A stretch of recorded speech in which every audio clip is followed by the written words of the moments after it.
Have you ever wanted to disappear? Well, there might just be a way. The story of a shy teenage girl who just lost her best friend Jenna and doesn't know who to talk to.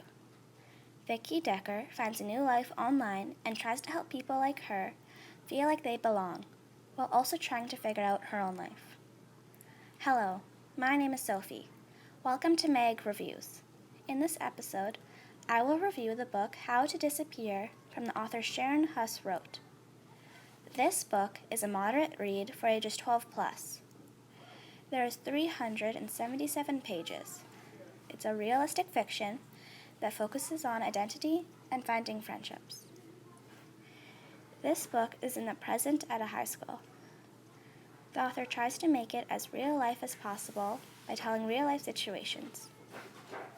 The author writes it in Vicky Decker's perspective and shares her own thoughts and feelings on everything.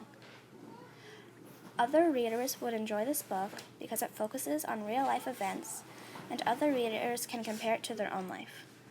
The protagonist is Vicky Decker, and the antagonist would be Vicky's mom and Jenna. The author wrote the book so only you know Vicky's perspective on everyone. Some parts of the book the author wrote in text messages.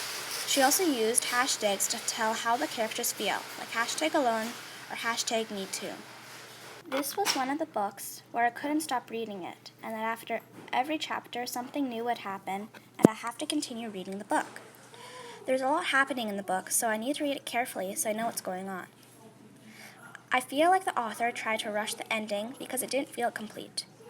I can't say too much because it'll spoil the book, but the author put less than a chapter of an ending.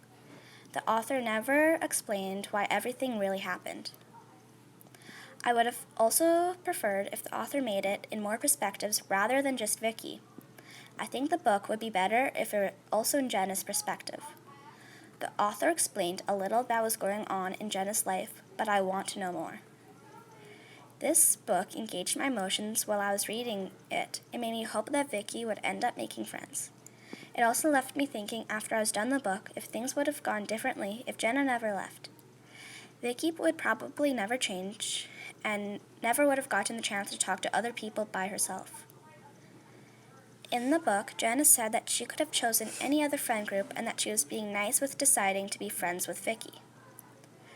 There are a couple moments in the book where it made me think after why the characters in the book made those decisions. That's another reason I like the book, because it just lets you decide why things happen by yourself. This book relates to other books about identity because it shares Vicky's struggles and communicates how she gets through with it and faces her fears. It's different because in most books, when it focuses on the internet, it talks about how it's bad.